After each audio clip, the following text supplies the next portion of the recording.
Welcome back now to the fourth part of my presentation on the route of the Exodus. In the last presentation, we had just begun looking at various sites that had been suggested as the real location of Mount Sinai. In this presentation, we will look at a variety of different sites that have been suggested as the true Mount Sinai. The first mountain some of the Egyptian or Coptic monks selected as Mount Sinai was actually not the traditional Mount Sinai. Taking a cue from Josephus's highest mountain reference, they looked for the highest mountain. The first high mountain they encountered was Mount Serbal, which actually looks higher than the highest mountain on the Sinai Peninsula because its base is lower. Many Coptic Christians today still regard Mount Serbal as the real Mount Sinai. This slide shows the relative positions of Mount Serbal in the white circle and the traditional Mount Sinai in the yellow circle.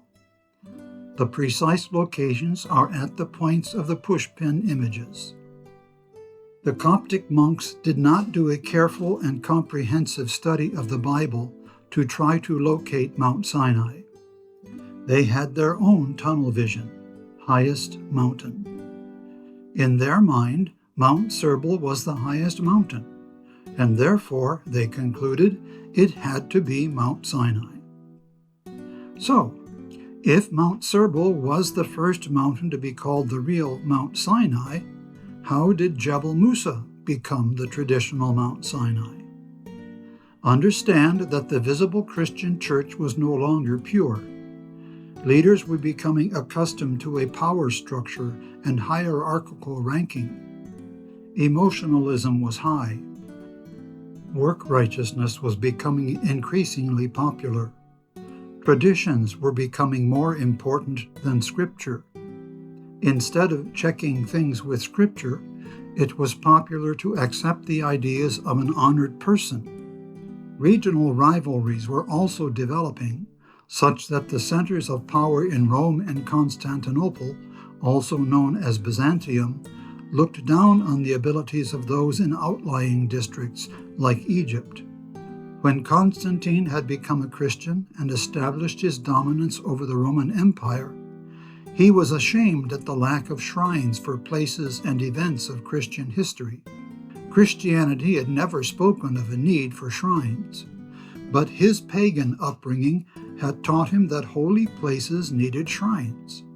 In AD 327, and realized that some of this history could be the result of legends about Constantine and his mother, Constantine sent his mother Helena, who had also converted to Christianity, to the Holy Land to find the places where significant events had happened, Christ's birth, his death and burial, and so forth.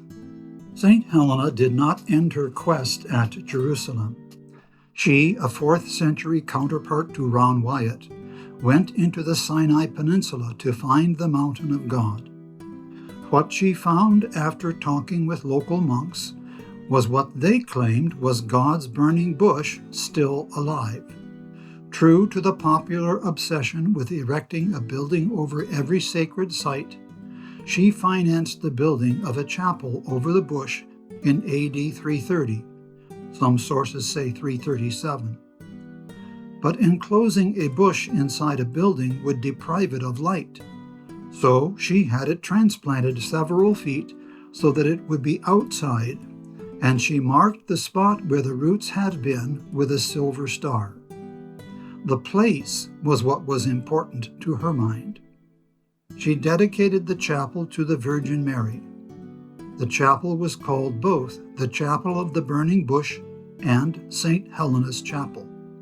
It became a popular pilgrimage site. Reportedly, the bush continues to live today.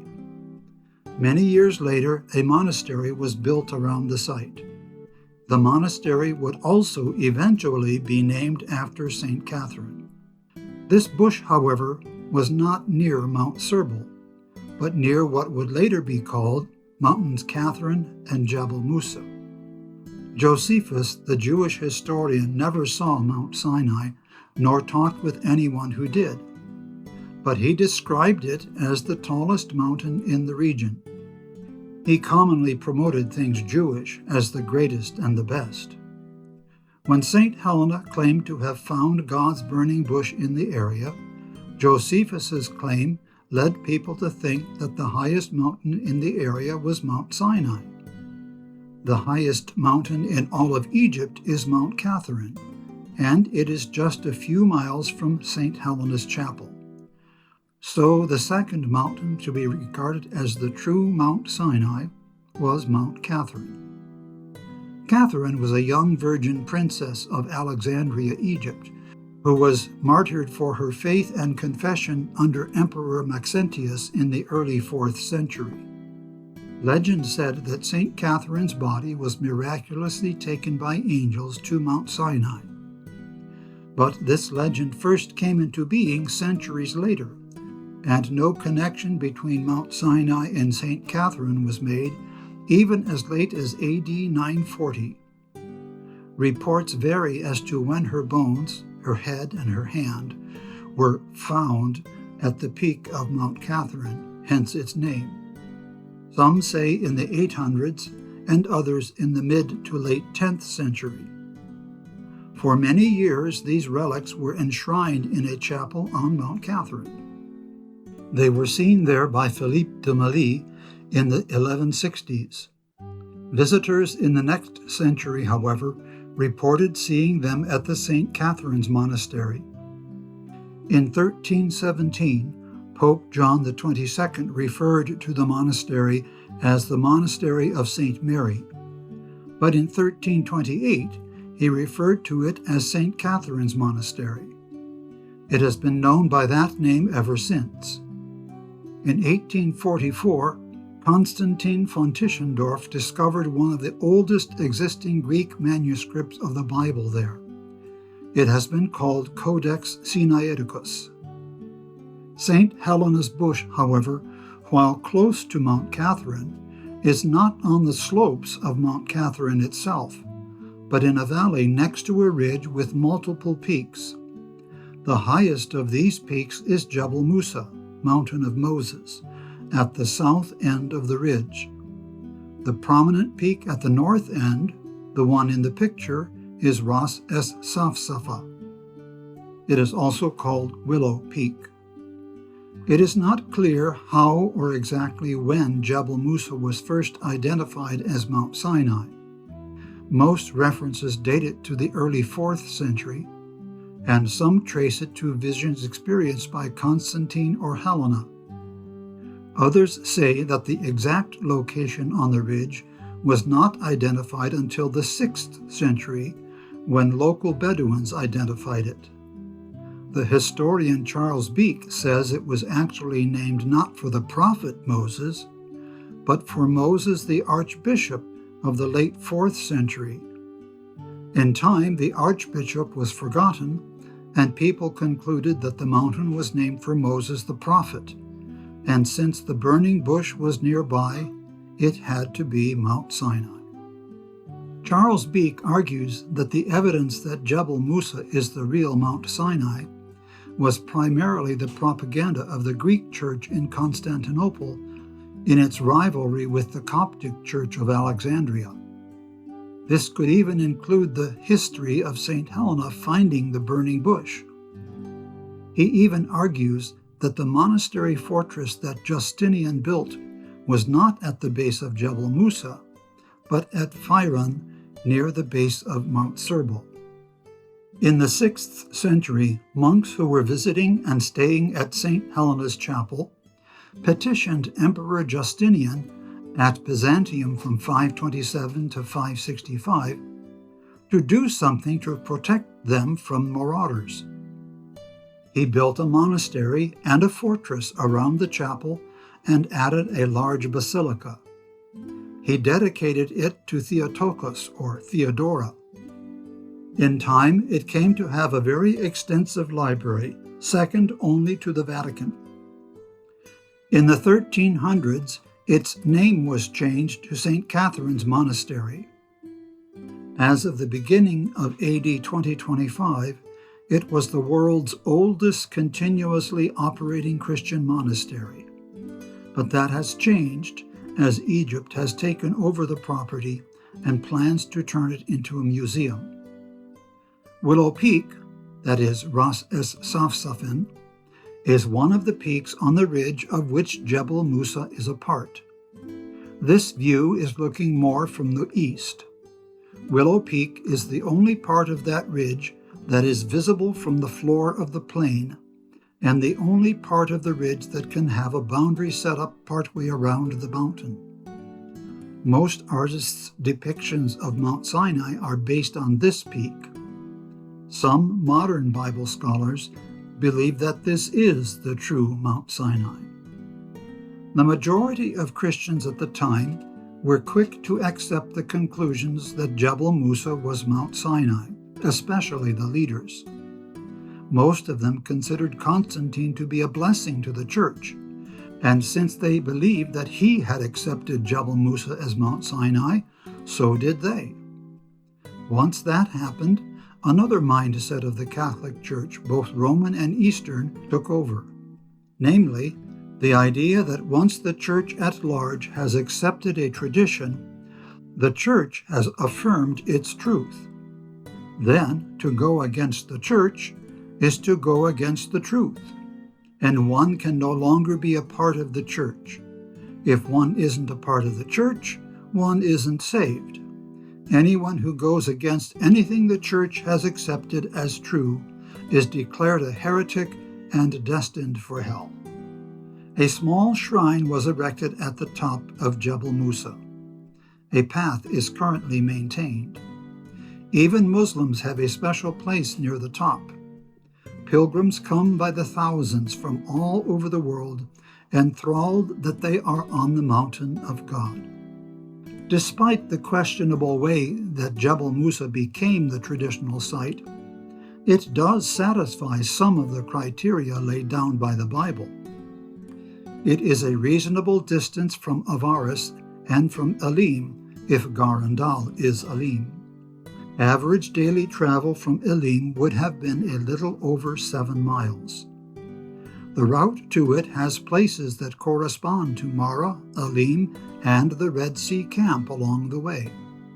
There is a reasonable route to Kadesh, 238 miles, 11 days at 21.6 miles per day. That would be high for a group, but possible for an individual. The route to it can have a reasonable extension to Jethro's home in Midian. Note the yellow line. A low pass to the Aqaba drainage basin is but a few miles away, and the negotiable valleys extend all the way to the coast at present-day Dahab, about 60 miles away. This is less than the distance from Hebron to Dothan. Jethro could have lived anywhere along this line or near it. However, if Jethro lived near the eastern half of this line, the shortest route from his home to Egypt would not have taken Moses past the traditional Mount Sinai. As much as the traditional Mount Sinai fulfills some of the criteria, it does not satisfy all the criteria required by the Bible. The problems with the traditional site apply also to Mount Catherine and to Mount Serbal. This video clip shows that there is not enough room for 2.5 million to camp in the arrangement of Numbers chapter 2. The graphic superimposed on the Google Earth model is about as small as a camp of 2.5 million can be if arranged as outlined in Numbers chapter 2. Note how whole tribes would need to have been camping on mountain cliffs. This space limitation would not apply if the population was only about 22,000.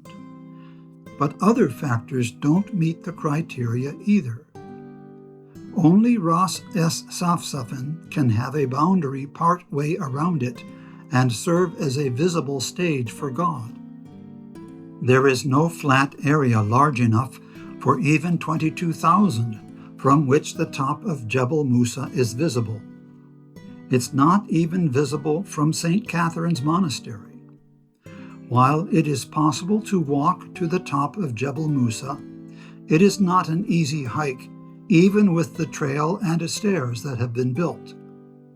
Moses did not have a trail or stairs. A virile 80 is still 80. In my mind, the steepness and height of Jebel Musa do not fit with Moses reaching the top and returning multiple times in short order.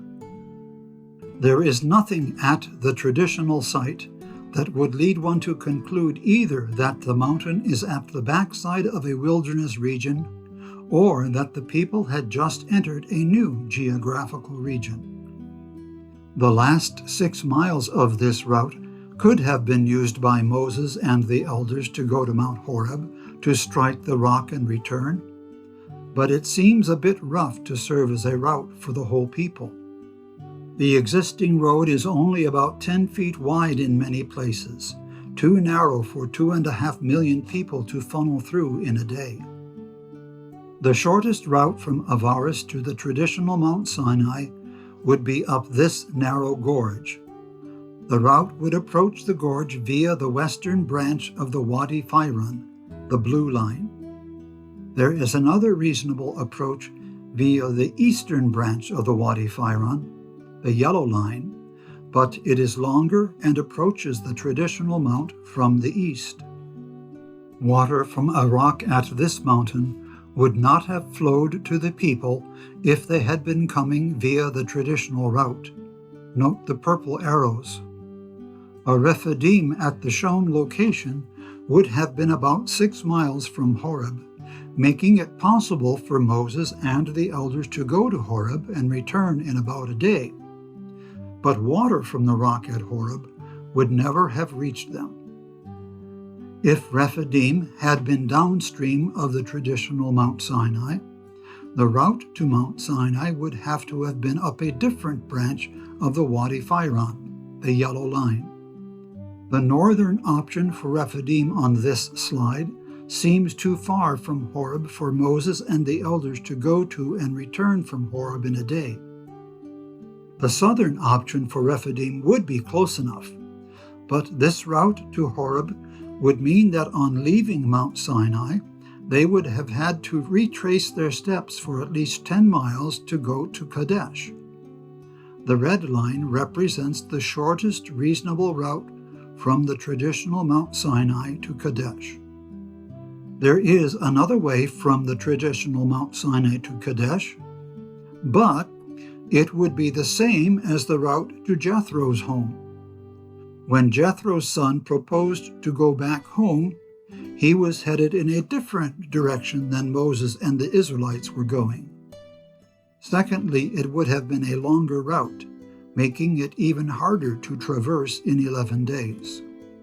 When God spoke to Moses from the burning bush, he told Moses he was to bring the people to worship on, quote, this mountain, unquote, Exodus 3:12. St. Helena's Bush, however, is not on any mountain. It's in the middle of a valley between 2 mountains. On the slide, the ridge to the left of the monastery is the ridge of which Jebel Musa and Raf Safsafa are a part. Looking north from the top of Jebel Musa, the tall tan peak on the left is Ras Safsafa.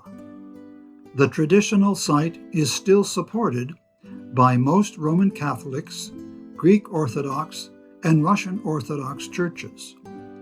It is also supported by some Muslims.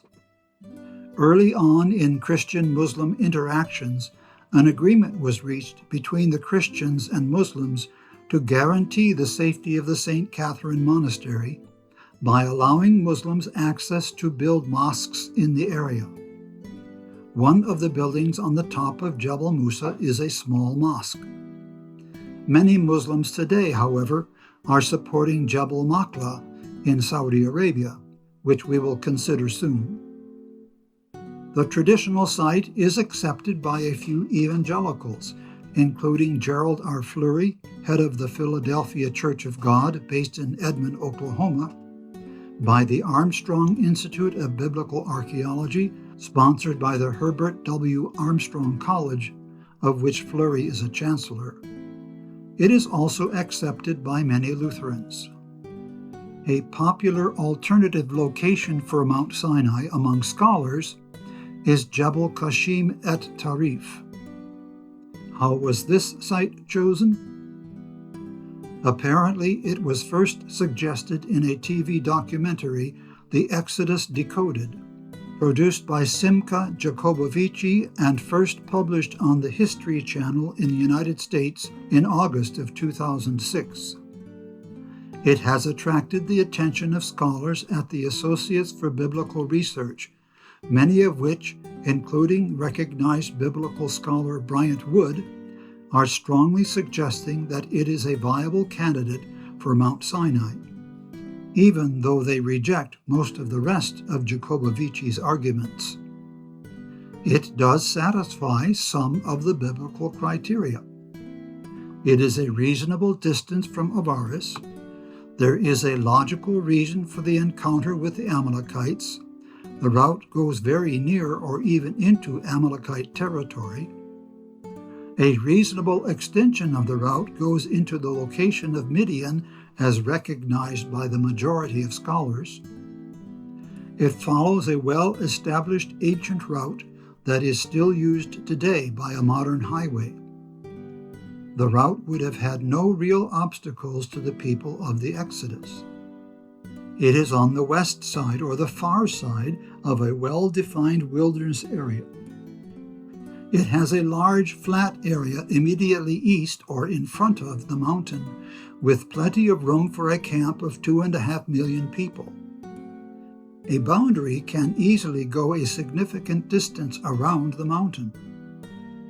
It is low enough to be climbed in a matter of a few hours, in spite of Josephus's claim that Mount Sinai was the highest mountain in the area.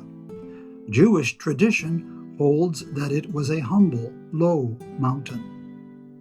There is significant archaeological evidence that this was considered a holy place, although nothing confirms the biblical timeline of the Exodus. At about 125 miles from Kadesh, an 11-day trip to there would take 11.36 miles per day, a distance most healthy people could accomplish without little ones and flocks. As much as it does satisfy some of the criteria, it does not satisfy all of the biblical criteria. Key places along the way to the mountain are missing. Possible locations for Mara, Elim, Dovka, Alush, and Rephidim are not even proposed. There is no possible location for the Red Sea camp between what we have determined was the crossing site and the mountain. Granted, the proponents claim that the Red Sea camp was at the north end of the Gulf of Suez, near the Springs of Moses. But that would mean that the Red Sea crossing site would have to have been one of the small lakes near Succoth, and there would have to be multiple reed seas, with nothing in the text to distinguish them from each other. It would mean that Mara and Elim would have had to have been between the Gulf of Suez and Succoth, hardly 3 and 4 days of travel from the first Reed Sea.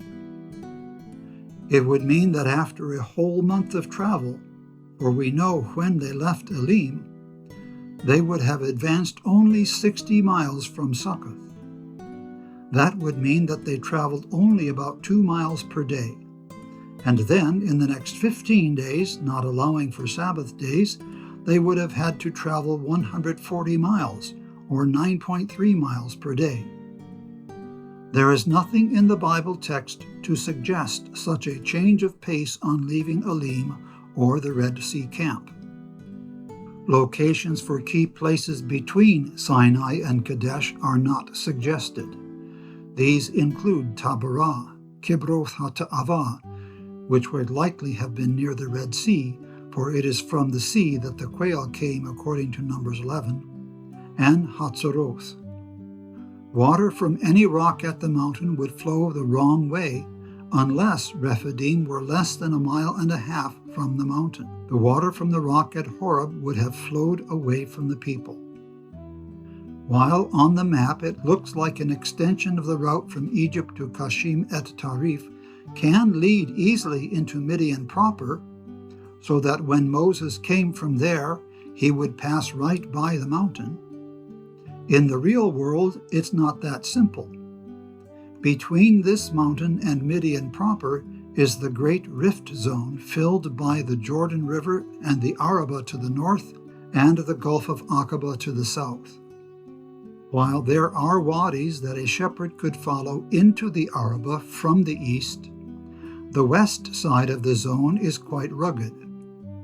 While I think that the people of Israel would come down this way after leaving Mount Hor, they at least were heading downhill.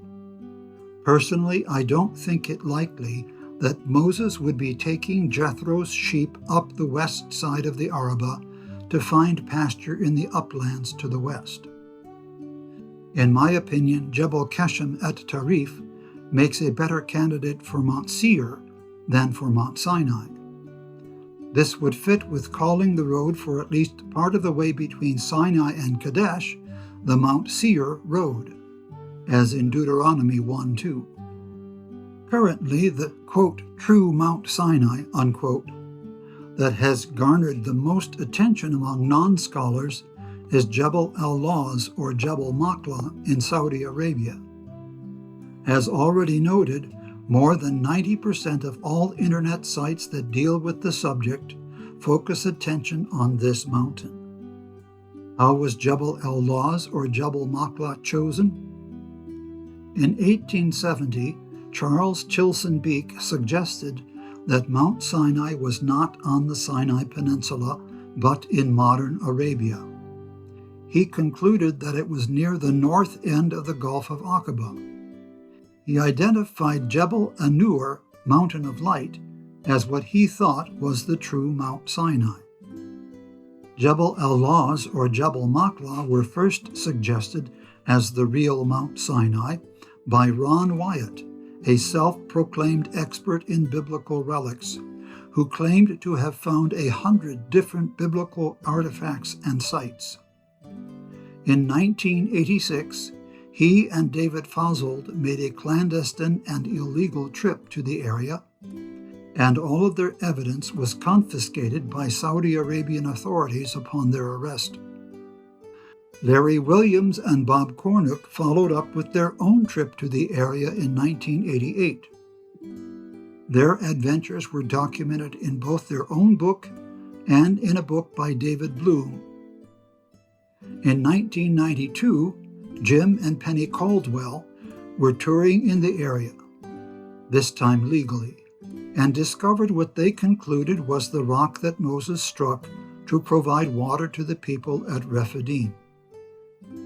Jebel al-Lawz, Mountain of Almonds, is the highest mountain in the area, and when Ron Wyatt promoted his choice for the real Mount Sinai, he used that name. But he was in fact referring to the nearby Jebel Makla. An attempt to recover from this faux pas called Jebel al-Lawz Mount Horeb and Jebel Makla Mount Sinai. Many websites today still mislabel Jebel Makla as Jebel al-Lawz. While I am not aware of Ron Wyatt's first reason for looking at this site, the fundamental principle was the assertion that Mount Sinai was in Arabia, specifically in Midian. This site is highly promoted on the internet. 80 to 90% of the websites that address the location of Mount Sinai support the conclusion that this site is the true location of the biblical Mount Sinai. I have labeled this slide 222 because there are 3 sets of pairs associated with the Jebel Makla site. First, there are 2 groups of people: the promoters, whom I am tempted to call the shysters, and the followers, whom I am tempted to call the gullible. The sites are very popular among Protestants. but not among scholars. Some of the followers are so devoted that they call anyone who questions Ron Wyatt's conclusions an enemy of God and the truth. Some of these followers are convinced of the truth of the Bible by these sites, not by the words of the Bible. It appears that Saudi Arabia is jumping onto the bandwagon. As Egypt has a financial interest in the tourism industry at the traditional mountain, Saudi Arabia appears to be gearing up for tourism at the Jebel al-Lawz site. The second pair are two proposed Red Sea crossing sites. The first of these is Nuweiba Beach, represented by the dark green line on the map. Jebel Makla is in the white circle.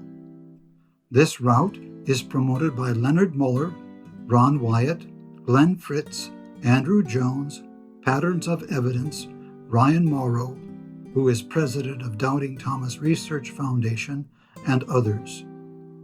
The second of these two is the Straits of Tiran, represented by the blue line on the map. This route is promoted by R. Knutson, James Irwin, Bob Cornuck, Larry Williams, and Stephen Rudd, among others. The third pair are two proposed routes after each crossing site. Going around the mountains by first going north, green and yellow lines, and going around the mountains by first going south to the Red Sea, represented by the blue line. There is no way to get to the east side of Jebel Makla between these two routes, even though the maps provided by the advocates trace routes there. While a mountaineer could certainly cross at various points, herding flocks and driving carts is not possible. Depending on the promoter, these routes are accompanied by a hodgepodge of other sites with no connection to a direct route to the mountain. Some place Alim at Al-Bad, which they also claim is Jethro's hometown. There is even a well there that is called Jethro's Well, where Moses supposedly met Zipporah. Others place it at the Taib al-Izm oasis as shown on the slide. Reportedly, local Saudis consider it to be Alim. The Red Sea camp is either omitted altogether or located well off the route to Jebel Makla at the Magna Oasis as shown on the slide. This slide shows the route accepted basically by Ron Wyatt and Ryan Mauro. The overland routes from Succoth to Sinai are topographically impossible. Note, too, that Succoth is located about 50 to 60 miles south of where most scholars think it was. When one examines these alternate sites for Mount Sinai, Rephidim, Marah, Alim, and the Red Sea Camp, one finds that the proponents show what they call evidence at the various sites, but seem totally to ignore how the people would have traveled from one to another. It's as if they simply drew an approximate line between the sites and did not even examine if those routes were possible. The image on this slide is shown larger than the others because it would be too hard to see the lines on the other sides. It shows the routes considered possible by the Doubting Thomas Research Foundation of Ryan Mauro and others. A blue line goes from the Nuweiba Beach crossing almost directly south to their nominee for Marah. A hard-to-see yellow line also goes to their nominee for Alim. The route then backtracks for about 4 miles and proceeds south to their nominee for the Red Sea Camp, before going inland via Al-Bad and the Split Rock and around the north side of the mountains to the east side of Jebel Makla. This would add 132 miles to the shortest route from Nuweiba Beach to the mountain. While both of these routes are mostly passable, there are sections along each of them that would be impassable for carts. This slide also reveals a common problem with all of the Saudi Arabia Sinai proponents. They typically find locations that bear some similarity to biblical sites, and then try to string them all together on a route that has no consideration whatsoever that they are departing from anything close to a direct route between the Red Sea crossing and Mount Sinai. The locations recorded in Scripture are not side trips, but stops along the way, the most reasonably direct way allowed by geography. This slide shows the route proposed by Stephen Rudd, who advocates for a Straits of Tiran crossing and for moving Kadesh to Petra. This slide shows the route proposed by Patterns of Evidence. Note that while this proposal uses Nuweiba Beach, it traces even farther south than Stephen Rudd's proposal for a Straits of Tiran crossing. It also has a long side trip to the Red Sea camp, which they say was used by only some of the Israelites. This slide shows the route proposed by the Dawn to Dusk publications. Note that this associates a different Saudi Arabian mountain, Har Kodesh, with Mount Sinai at a location far south of Jabal Maqla. I have major problems with the promoters of the Jabal Maqla site. I consider them liars. They might not be consciously lying, but they play so fast and loose with the facts that what they say simply isn't true. A prime example is the graphic that they often use to show that a Red Sea crossing at Nuweiba Beach would be possible. The graphic makes it look like the water is very shallow all the way across. Here's the truth about the Nuweiba Beach crossing site. It reaches a depth of more than 2,600 feet. Note the scale drawing of the World Trade Center and a 1,000-foot ship. By comparison, in the graphic of the Gulf of Suez crossing in the background, one cannot even detect the depth. Further, the crossing is more than 10 miles. At a pace of 2 miles an hour, it would take more than 5 hours for the leaders to cross, and another 5.5 hours for the rest to make it across. That's pushing the limit for what could be accomplished in one night. But, someone might argue, didn't Ron Wyatt find the remains of chariot wheels at the bottom of the Gulf of Aqaba? He claimed to have, but he claimed to have found them at a depth of 200 feet, while his scuba equipment was good only to about 125 feet. His photos of wheels are either misinterpretations of natural coral formations or outright fakes. The Strait of Tiran crossing is not as deep as the Nuweiba Beach crossing site, but it is still more than 670 feet deep, and it is twice the length of the Gulf of Suez crossing that I am proposing. The promoters of Jabal Maqla also use half-truths. One of the so-called selling points is the blackened top of the mountain, which, it is claimed, is the result of God's fiery presence on the mountain. The mountain is blackened at its peak.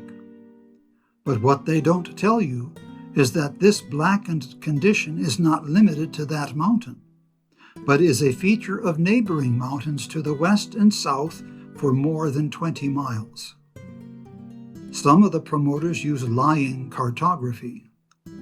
Stephen Rudd places Havilah at the Persian Gulf, as well as Shur east of the Gulf of Aqaba.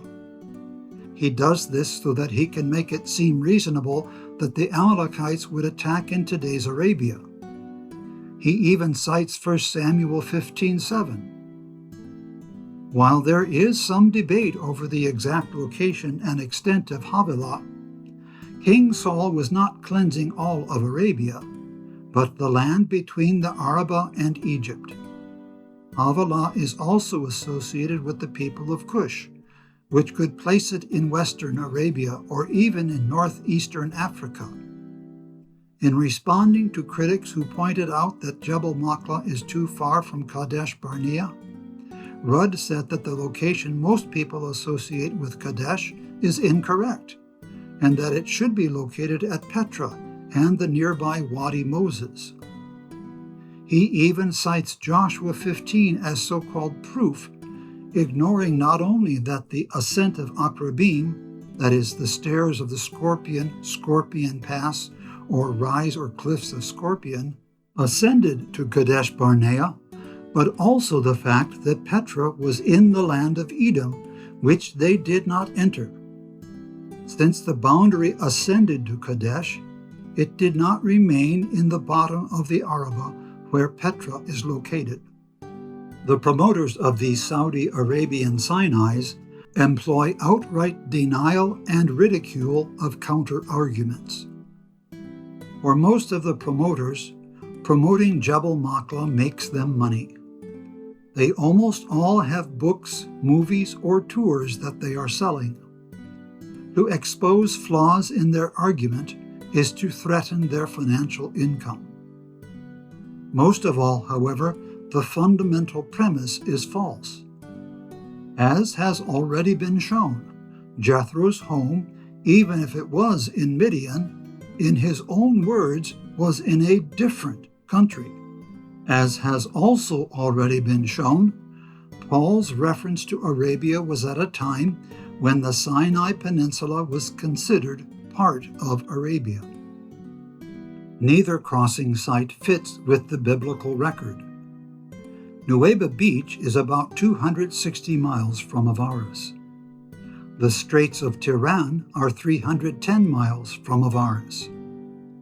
Although at least one proponent of the Nuweiba Beach crossing site claims that the Israelites arrived there in time to observe the seventh day of the Feast of Unleavened Bread immediately after the crossing, the limits of human stamina make that impossible.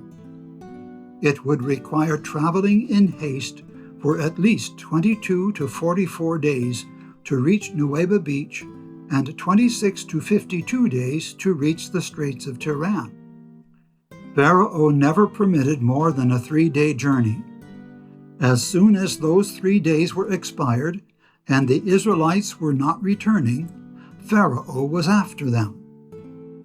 When he was told that the people had fled, he did not sit around a week deliberating what to do. Even if his spies had taken 3 days to get back to him, giving the Israelites a 6-day head start, he would have caught up with them by the 12th day.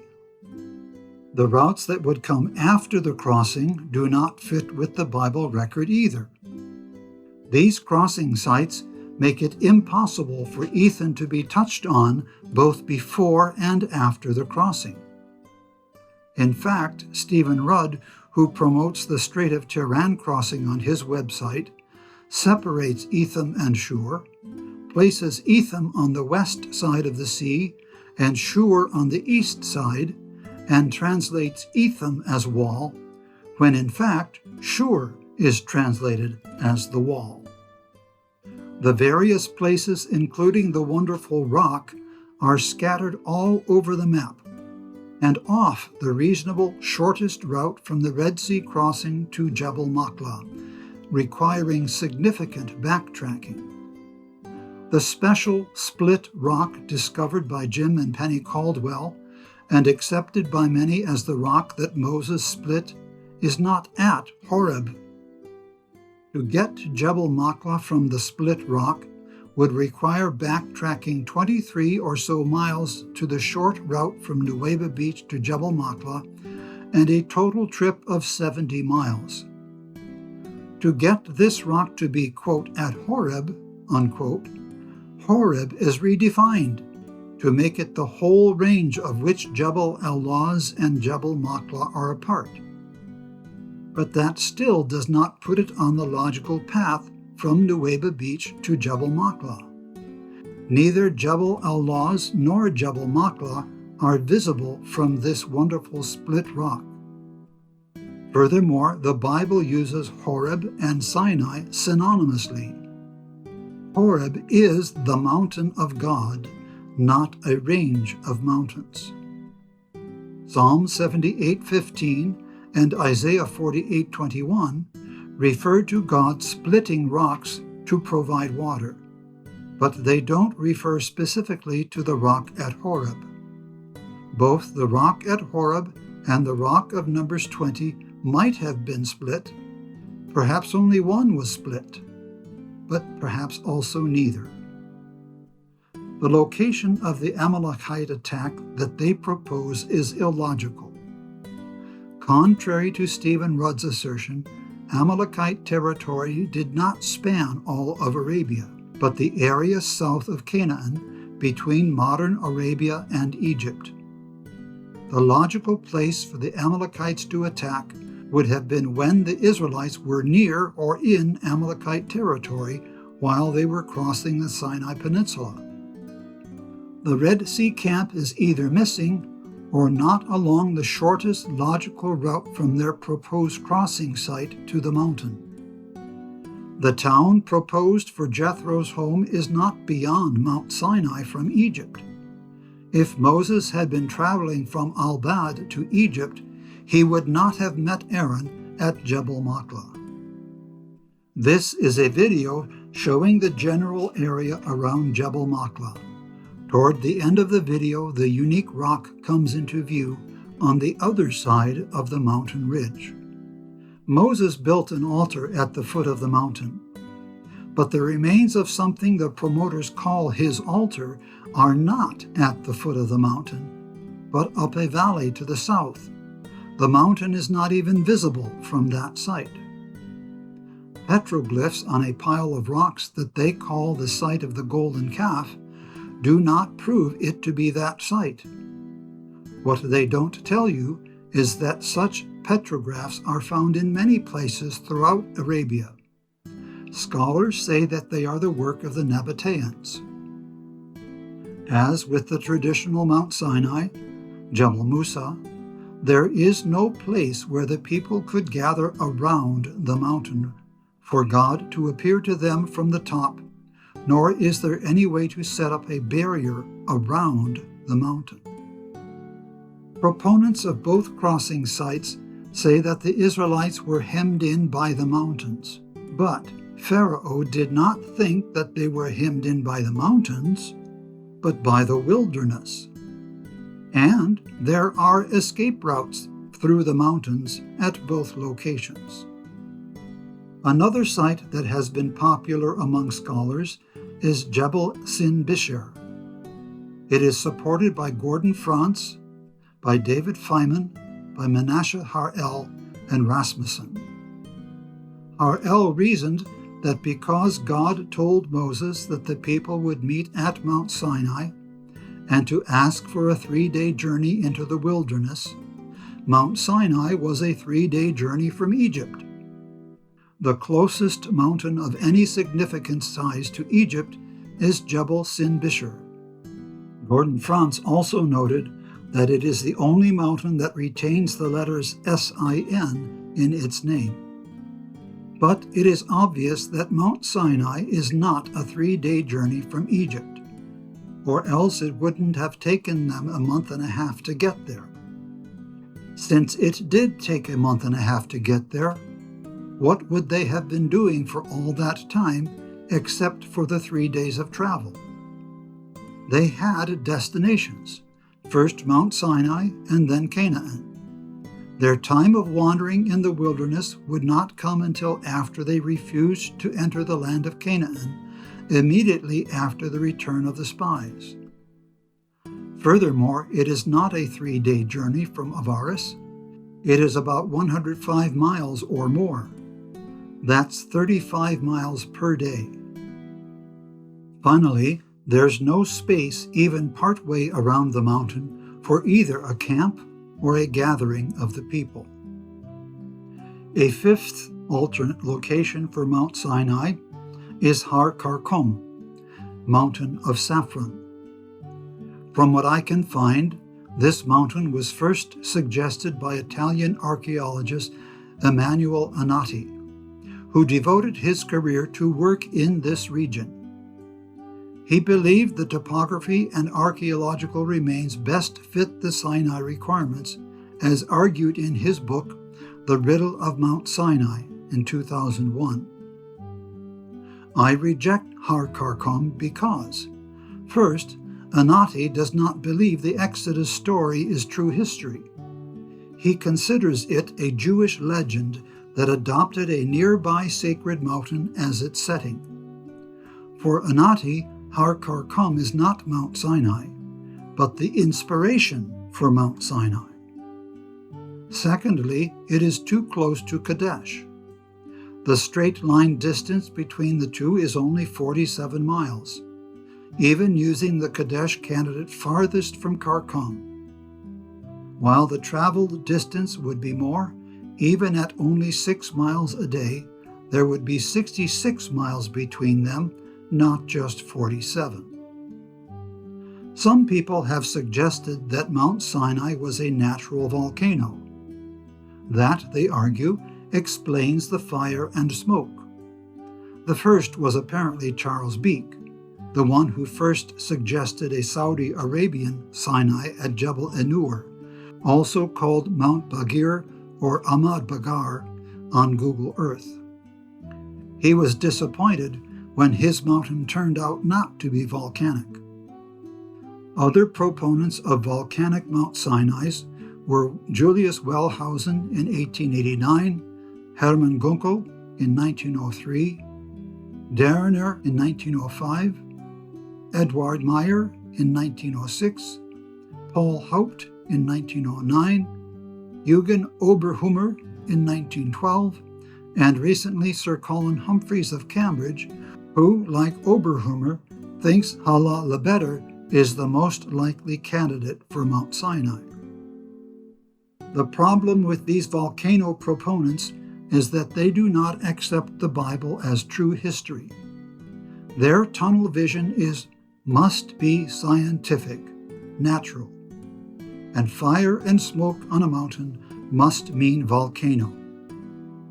It is unreasonable to think that Moses, who was trained in all the wisdom of the Egyptians, would not know something about volcanoes, such that he would lead them to camp for a year at the base of an actively erupting volcano. The Bible makes no mention of lava, pyroclastic flows, or of rocks spewing from the mountain and falling. Besides, Mount Better is simply too far from Avaris to be a viable candidate. As already noted, Mount Sinai was an 11-day travel distance from Kadesh. Before we can determine if a mountain is too close to Kadesh, we need to determine where Kadesh was. Was it at Ein Kadesh? Most 19th century scholars chose this site. Was it at Ein Kuderat? Most current scholars have settled on this site. Was it at Nitzana?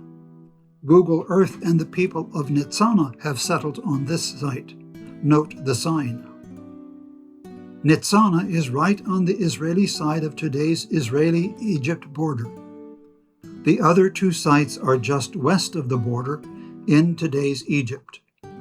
If Aleph means thousands, then Ein Kuderat does not have room for the camp of Israel. If their numbers were few, it would be a viable candidate. The difference between these three sites is really negligible. Only 20 miles separate them. All three of them are on the doorstep of Canaan. All three of them are west of Edom. One thing should be clear. Kadesh Barnea was west of Edom. They had to go around Edom to get to the east side of Edom. Therefore, they had to start on the west side. Note, too, that Edom occupied territory on both sides of the Arabah. Kadesh Barnea was not inside Edom, so it could not have been near Petra. But it was along the southern boundary of Judah, starting at the Dead Sea, and after rising the ascent of scorpions. For this presentation, I have selected the Ein Kadesh site, not because I am convinced it is the correct site, but because just south of it there is room for the large camp of Israel, and because it lies at the foot of hilly country as required by Numbers 14, verses 40 to 45.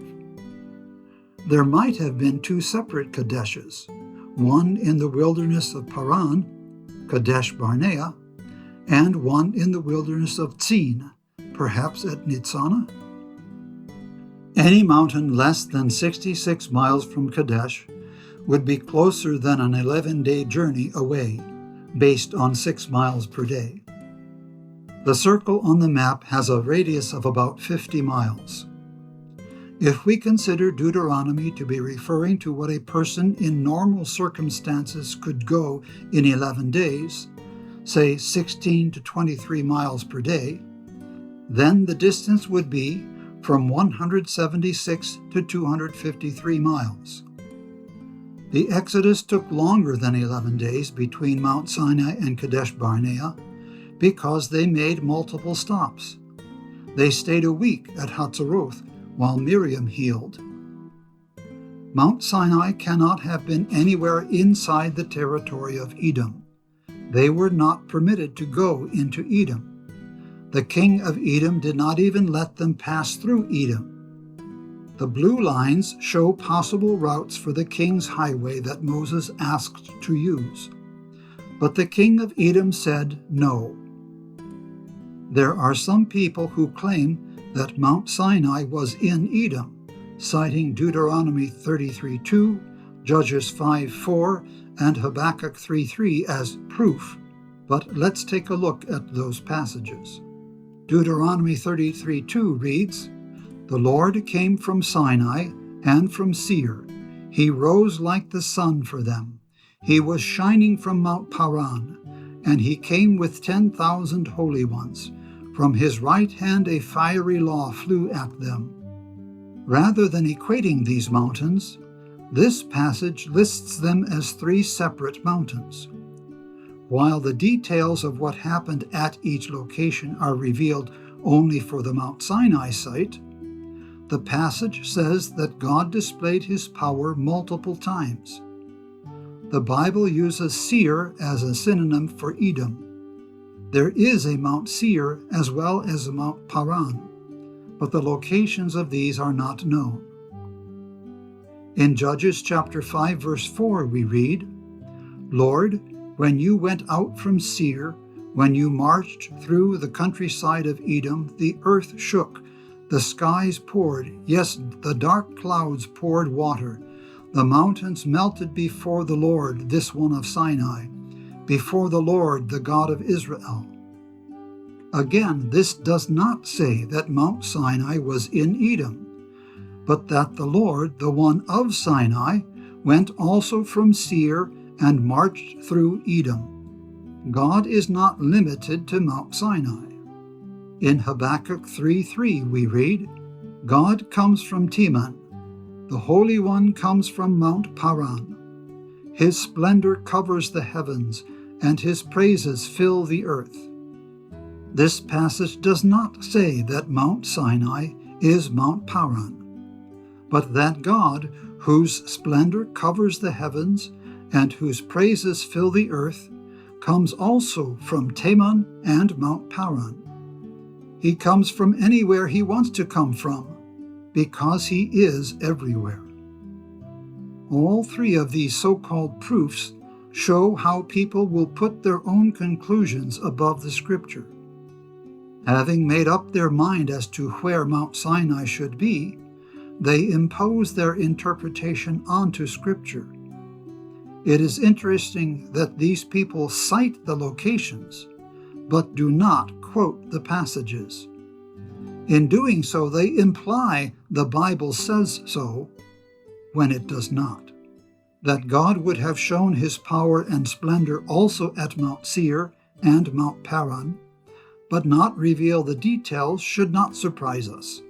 The evangelist John clearly said that he did not report every miracle done by Jesus. He recorded enough for us to know that Jesus is the Christ, the Son of God. Not every incident during the 40 years of the Exodus is recorded in detail. but what is recorded is true and enough for us to know what God wants us to know. Hello and greetings. I pray that you found this part of the presentation on the route of the Exodus informative. You can find links to the other 4 parts in the description below, as well as links to other resources. Here you can find a link to the next part of this presentation. The Lord's blessings be with you.